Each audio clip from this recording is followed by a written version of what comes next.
Assalamualaikum warahmatullahi wabarakatuh. Selamat pagi Bapak dan rekan-rekan sekalian. Perkenalkan, nama saya Chai Sarita Bunga Pematahati. Saya akan mempresentasikan terkait dengan reorientasi Purbasari di era tren konten singkat, short form video, dan AI copywriting.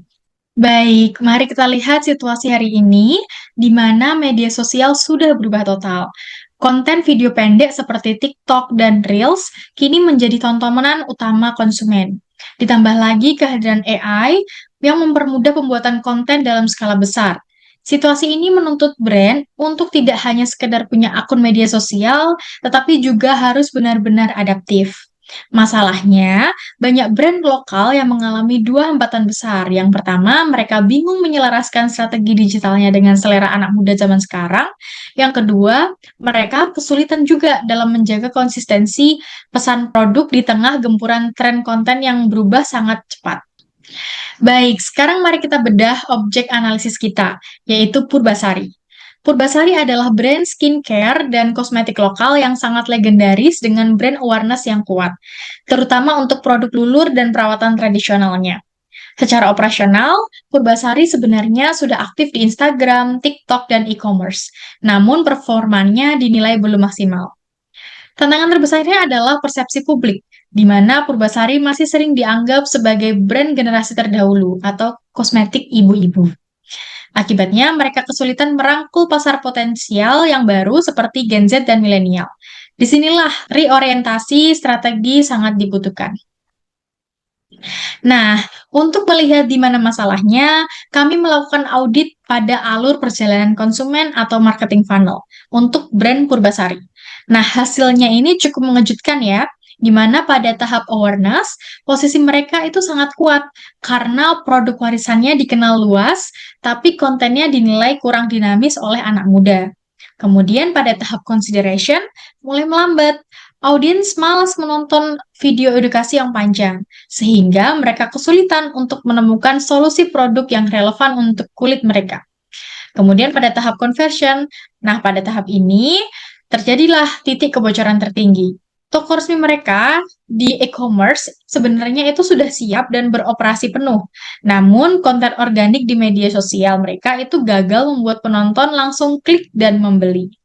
Calon pelanggan itu hilang di tengah jalan karena tidak ada penawaran instan yang persuasif dan minimnya dorongan konten video pendek yang mengarahkan langsung ke keranjang kuning atau link pembelian.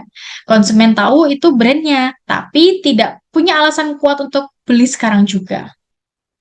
Lalu, siapa target pasar yang ingin kita selamatkan dari kebocoran tadi? Kami merumuskan profil konsumen yang kami sebut dengan pejuang kulit sehat, di mana profilnya mereka adalah mahasiswi atau pekerja kantoran muda dari Gen Z ataupun milenial yang aktif bermain media sosial pada saat jam istirahat atau menjelang tidur. Motivasinya adalah mereka mencari skincare lokal yang aman, praktis, dan ramah di kantong untuk menjaga skin barrier tanpa tahapan yang ribet. Kemudian frustasi mereka adalah mereka bingung dengan banyaknya klaim iklan yang rumit di internet.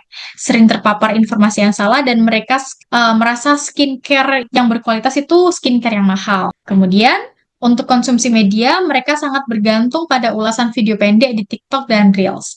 Mereka lebih percaya bukti visual yang organik daripada iklan konvensional. Lalu, mengapa konten Purbasari itu belum bisa menarik hati para pejuang kulit sehat ini? Nah, masalahnya itu ada pada ketidakselarasan komunikasi, di mana Purbasari itu punya nilai dasar yang kuat sebagai brand terpercaya dan terjangkau. Namun, identitas visual dan gaya bahasanya itu seringkali terpecah-pecah. Di Instagram, kontennya terlihat formal dan kaku. Sedangkan di TikTok, mereka terlalu fokus mengikuti tren hiburan yang acak, yang justru malah mengaburkan fungsi asli produknya. Nah, fragmentasi ini membingungkan konsumen baru ya. Anak-anak muda zaman sekarang itu butuh kejelasan solusi atas masalah kulit mereka secara modern dan ilmiah, namun tetap fungsional dan mudah dipahami. Baik, sebagai solusi, direkomendasikan sebuah kampanye interaktif bertajuk #Purbasari Glow Up Raya, di mana kampanye ini menggabungkan edukasi, tantangan komunitas, dan teknologi yang ada 3 program utamanya. Yang pertama, filter interaktif, yang menyarankan pembuatan filter ini untuk menganalisis kondisi kulit pengguna secara kualitatif, lalu memberikan rekomendasi produk Purbasari yang cocok. Kemudian program yang kedua, User Generate Content atau UGC Challenge, di mana mengajak audiens untuk membuat video pendek tentang transformasi kulit mereka selama memakai Purbasari untuk membangun bukti visual yang jujur dan otentik. Kemudian yang ketiga programnya yakni E-commerce Live Marathon, di mana mengintegrasikan konten video dari audiens tersebut ke sesi live selling di e-commerce dengan memberikan diskon eksklusif bagi penonton yang aktif. Baik, strategi ini kami turunkan ke dalam rencana kerja 1 minggu bernama Kampanye Barrier Rescue, di mana fokus utamanya adalah untuk meluncurkan lini produk pelembab atau serum untuk pemulihan skin barrier dengan alur yang terstruktur. Untuk hari yang pertama sampai kedua, fase teasing dan atensi, di mana menempatkan TikTok sebagai prioritas utama. Tujuannya untuk menggunakan algoritma TikTok untuk menyebarkan video pendek bertema keresahan kulit harian agar menjangkau penonton secara luas dan organik. Kemudian hari ketiga sampai kelima, fase edukasi dan validasi, di mana bekerja sama dengan kreator mikro dan memanfaatkan Shopee Live untuk mengedukasi fungsi produk secara interaktif. Nah, kemudian untuk hari ke-6 sampai dengan hari ke-7 merupakan fase konversi intensif, di mana seluruh arus komunikasi diarahkan untuk mendorong penjualan langsung di TikTok Shop, Shopee, dan Tokopedia. Baik, agar pembuatan konten itu bisa berjalan dengan cepat dan banyak, kami menggunakan bantuan AI copywriting melalui kerangka tritahap. Yang pertama, tahap attract, di mana untuk menarik perhatian. Fokus pada hook di beberapa detik pertama. Contoh teksnya dari AI, kulit terasa kering dan kusam padahal cuma di rumah aja. Bisa jadi ini tanda skin barrier kamu lagi mogok kerja. Kemudian yang kedua, tahap engage, di mana untuk membangun ketertarikan. Menjelaskan manfaat produk lewat cerita sederhana.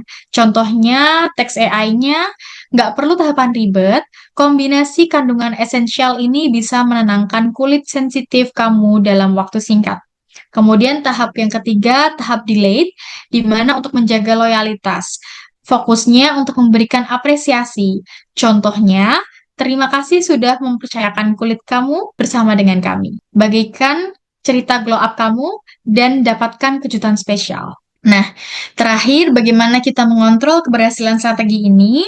Kami menetapkan beberapa KPI fokus, yaitu view organik, engagement rate, conversion rate dari video ke keranjang belanja, serta peningkatan penjualan saat live commerce. Langkah taktisnya, A/B testing untuk menguji beberapa variasi untuk teks dan visual AI secara bersamaan untuk melihat mana yang paling disukai audiens.